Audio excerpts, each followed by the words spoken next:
ఏంటంటే ఒక పోలీస్ ఆఫీసర్గా, ఒక మాజీ పోలీస్ ఆఫీసర్గా నేను గమనించినది, ఆయన ఎక్కడికో ఒక విజిట్కి వెళ్ళినప్పుడు ఒక మనిషి యాక్సిడెంట్లో వస్తే culpable homicide not amounting to the murder అనే కేసును రిజిస్టర్ చేసినట్టు తెలుస్తా ఉంది. ఒక మర్డర్ జరగాలన్నా లేదా ఒక నేరము జరగాలి అన్నప్పుడు ఫస్ట్ ఆఫ్ ఆల్ ఆ మనిషికి ఒక చెడు ఉద్దేశం, అల్టీరియర్ మోటివ్ ఉండాలి, ప్లాన్ ఉండాలి, ప్రిపరేషన్ ఉండాలి, అటెంప్ట్ జరగాలి, కంప్లీషన్ జరగాలి. వీటన్నిటినీ గాలి కొదిలి ఒక యాక్సిడెంట్ కేసును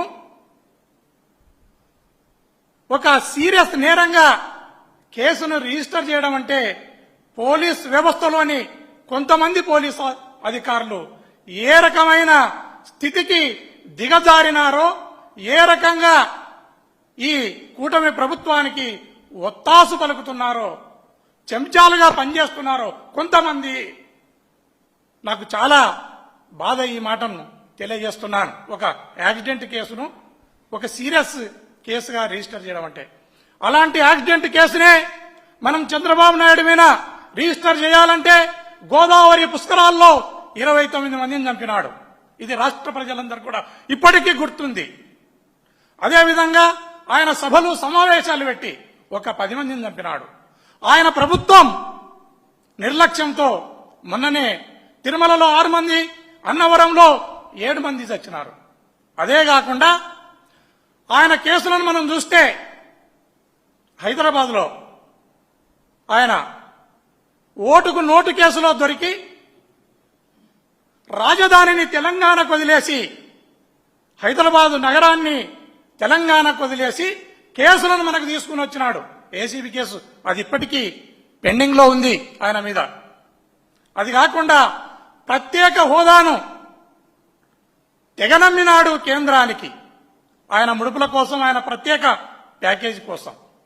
అదే కాకుండా ఆయన కేసులను మనం చూస్తే ఒకసారి ఇప్పటికి కూడా పెండింగ్లో ఉన్న కేసులు 19/2023 ఒక ల్యాండ్ స్కామ్, 16/2022 ఒక ఇన్నర్ రింగ్ రోడ్డు కేసు, 17/2024 ఒక లిక్కర్ కేసు, 18/2023 మరొక liquor case, 29/2021 skill development scam case, 24/2021 fibre net case, 15/2020 assigned land case, 14/2020 అదొక అసైన్డ్ స్కామ్, అసైన్డ్ ల్యాండ్ లో స్కామ్ కేసు.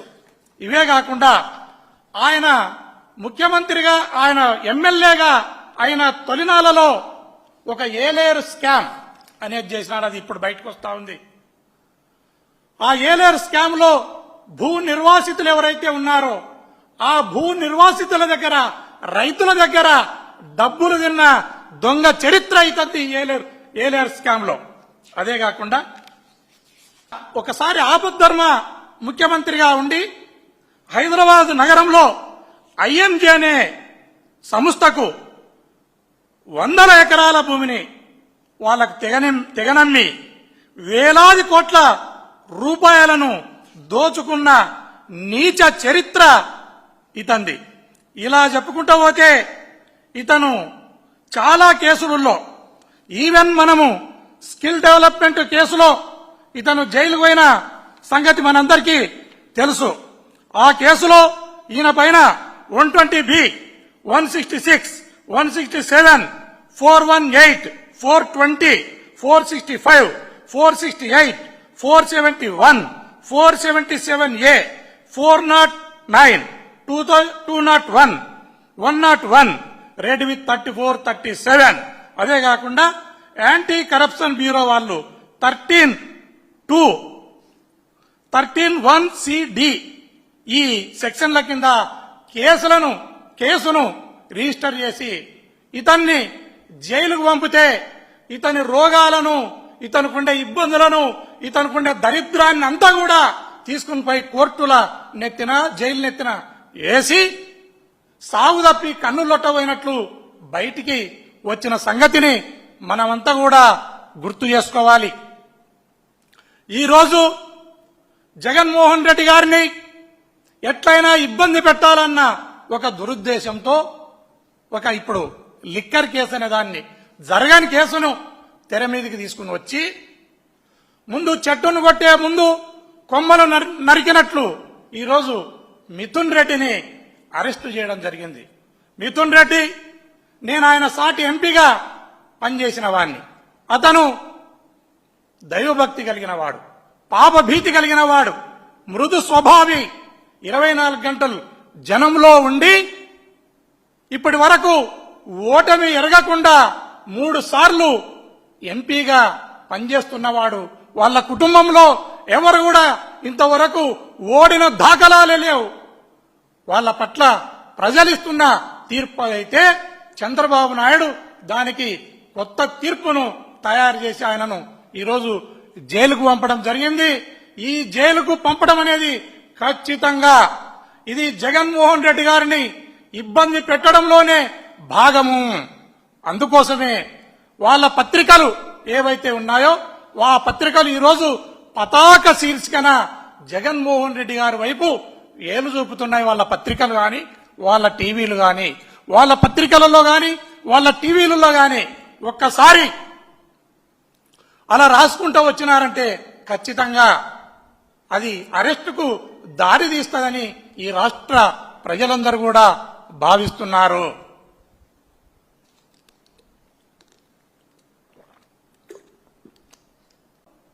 ఇప్పుడు చంద్రబాబు నాయుడు అభివృద్ధిని పక్కకు వదిలేశా, సూపర్ 6ను పక్కకు వదిలేశా, సంపదను సృష్టిస్తాన్నది పక్కకు వదిలేసి ఏ రకంగా కక్ష సాధింపు చర్యలకు ఆయన పాల్పడుతున్నాడో ఈ రాష్ట్ర ప్రజలందరూ కూడా గమనించి, రాష్ట్ర ప్రజలు ఏమనుకుంటున్నారంటే జనసేన అనేది ఒక పడిపోతున్న గోడ, బీజేపీ అనేది ఒక ఆరిపోతున్న దీపము, తెలుగుదేశం పార్టీ అనేది ఒక మునిగిపోతున్న నావా, ఈ 3 కలిసి ఒక పగిలిపోయే అద్దంగా సిద్ధం కావడానికి రెడీగా ఉంది అనేది ప్రజలు భావిస్తున్నారు.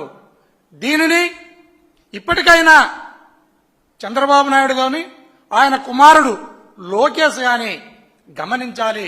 విపరీతంగా మీరు ఎంత ఇబ్బందులు పెడుతున్నారో ఇంతింత వటుడింత అన్నట్లు రోజు రోజుకు జగన్మోహన్ రెడ్డి గారి ఇమేజ్ జనంలో పెరిగి వేలాది మంది, లక్షలాది మంది ఆయన బయటికి పోతే చూడడానికి వస్తున్నారు.